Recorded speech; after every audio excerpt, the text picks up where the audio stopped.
Yo, my name is Gib, and this is how I was able to absolutely destroy all of the endgame content that free-to-play can currently push right now in Wuthering Waves in just 3 days. Shout out to Tenten for this intro, by the way. He's actually yoinking!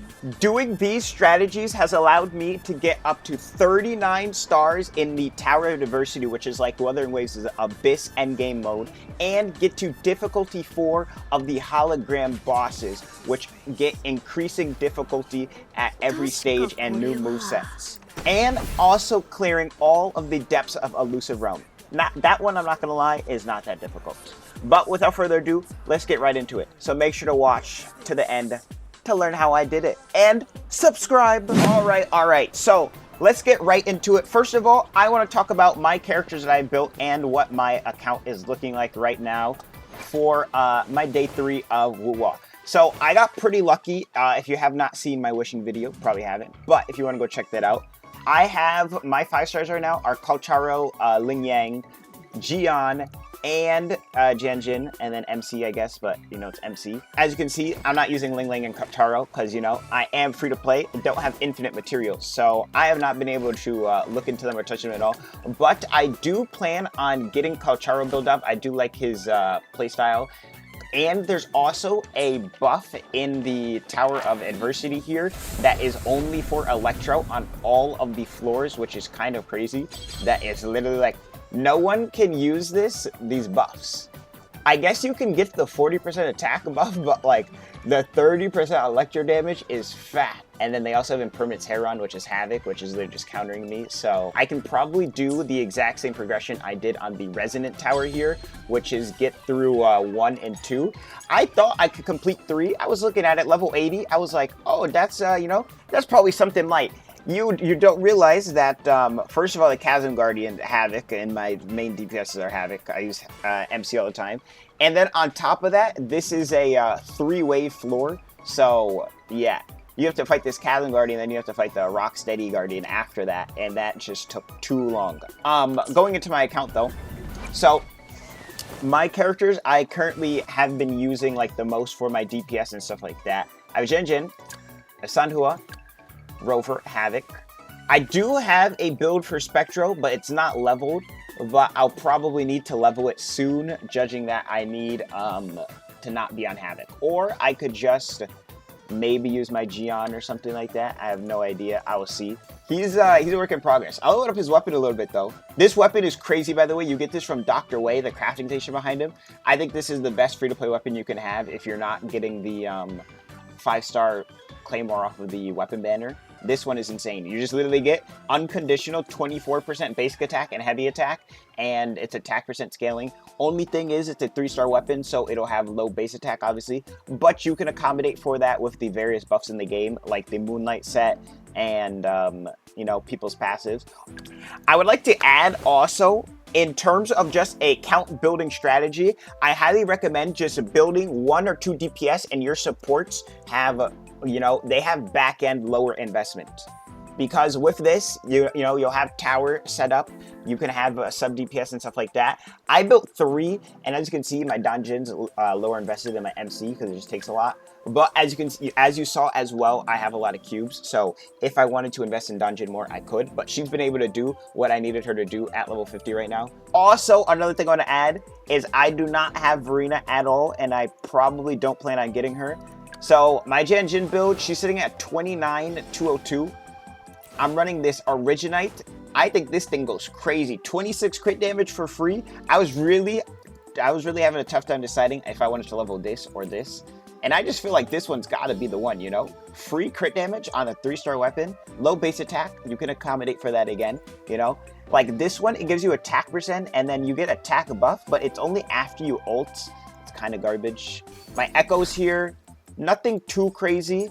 I have gotten some decent rolls on these though. A lot of them have like 2 good rolls and then the other 2 are bad. This is probably one of my best pieces. It went crit, attack, and then energy regen. And this attack is really nice because, like I said, my 3-star weapon, so it has low base attack. So getting attack rolls is really nice. I do want to try to get some energy regen rolls, maybe if I min-max a little bit here and there. But yeah, overall, these aren't anything too crazy, as you can see. And then I still need to level up my talents a little bit. I still have my skill at level 1, as you can see, and these crit nodes. These are super expensive for the value you get on the crit. I probably won't get these for a very long time. Also, a very big tip I want to add on leveling characters. I don't think you should level up anyone's intro skill at all until we get like a character whose intro skill is like game changing or something, especially end game. Maybe late game for like min-maxing your damage to have like the most optimal damage. The intro skill has terrible scaling on every single character and it barely does anything. For example, Zhenjin here, she swaps in. Look at what this scales up to. This goes up by 2% and 1%. Now, obviously, this has a 3x multiplier because when she swaps in, she does her like, martial artist attack.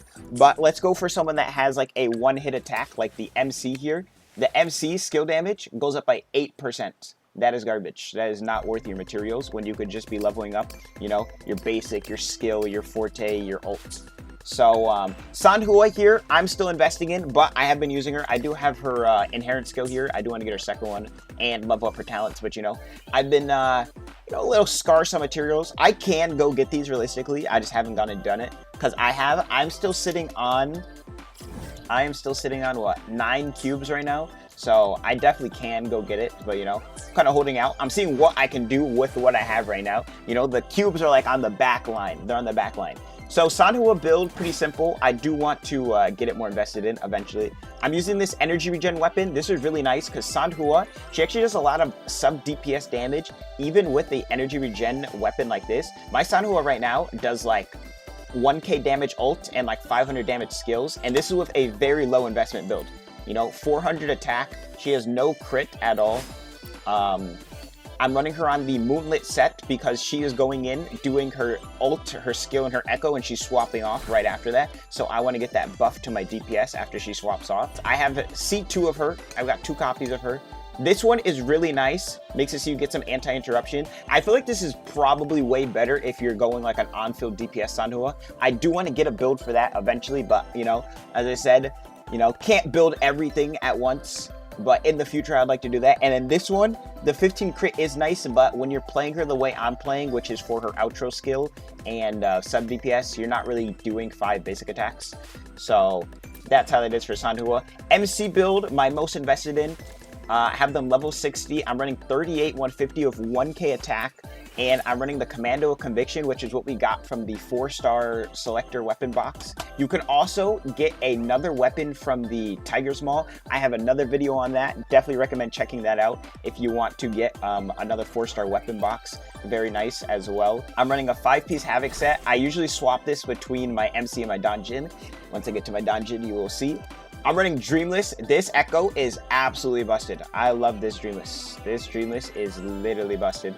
Also one of my favorite echoes, just like animation wise, she does like the judgment cut, and then, that junk is just fire. These are also nothing too crazy. And then, I showed this earlier. And then I have C2, which you just get from getting Sonet's caskets around the world. Jian, like I said, not invested in, besides like I have his weapon and I'm still looking at his echoes.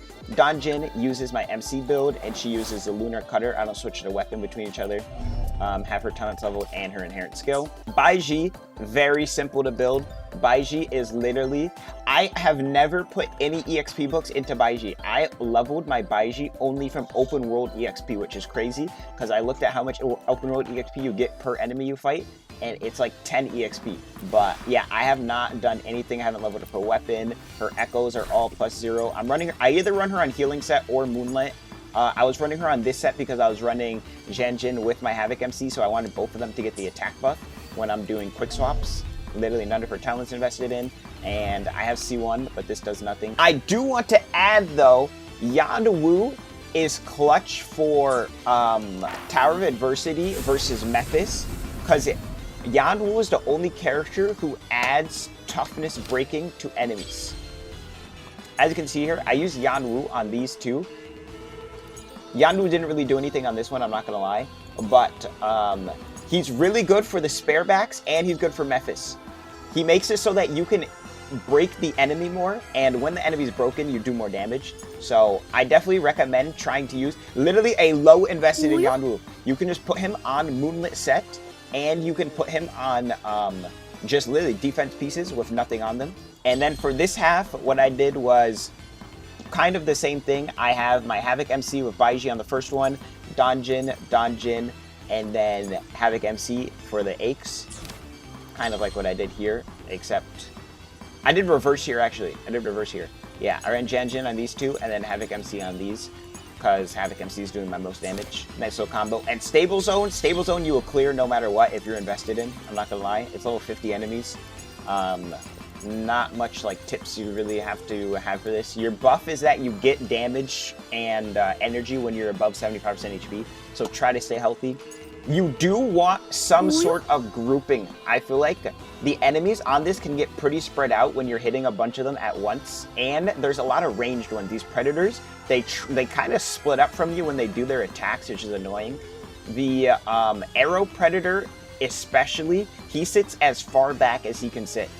And then this is just regular enemies. This has a lot of enemies though. This is 3 waves of enemies that you have to fight. So keep that in mind. And Hazard Tower is level 100 bosses, and this one has waves, so you will never catch me on this one. I tried fighting the Baron Bull. I was doing like 1% of his HP per 5 minutes, so yeah. Now going on to holograms here. Holograms are just skill issue or not skill issue, honestly. I'll probably make a video. I want to make a video explaining all of the holograms movesets, like the movesets to like help you with stuff like that, because I think that could be a nice video to explain the movesets of every enemy. I'm on difficulty 4 for every hologram right now, which gives you another 5-star echo, which is pretty nice, and then you get this stuff. I pretty much bought out like all the EXP stuff in the shop for echoes. Just buying EXP, just keep buying the EXP. I have EXP right now, I'm buying EXP, Echo EXP. I don't really need a character level EXP or anything right now, so literally just Echo EXP and tuners. That's all I'm getting. Alright, so Depths of Elusive Realm here. I'm not gonna lie, I don't think Depths of Elusive Realm is that difficult, but they definitely spike the difficulty on difficulty 5. Like, it gets, I would say, it gets, you know, you could notice a significant change from the first 4 difficulties. Wait, I'm running out of time. There's 5 seconds.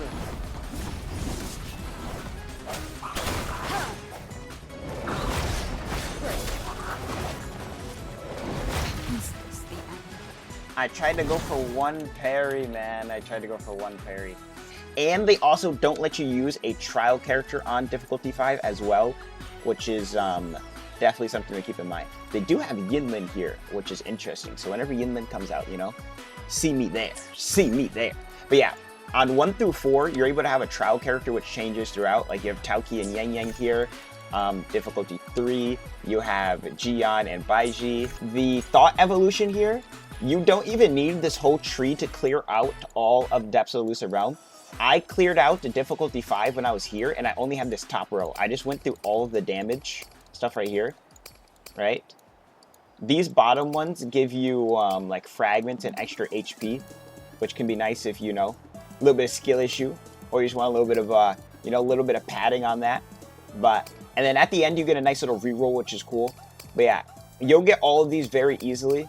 I literally was up to here, like I said, when I was on difficulty 5. Shop, once again, I just bought all the Echo EXP. Once again, you don't really need character or weapon EXP, especially weapon EXP. You can farm weapon EXP in the open world. Goodbye.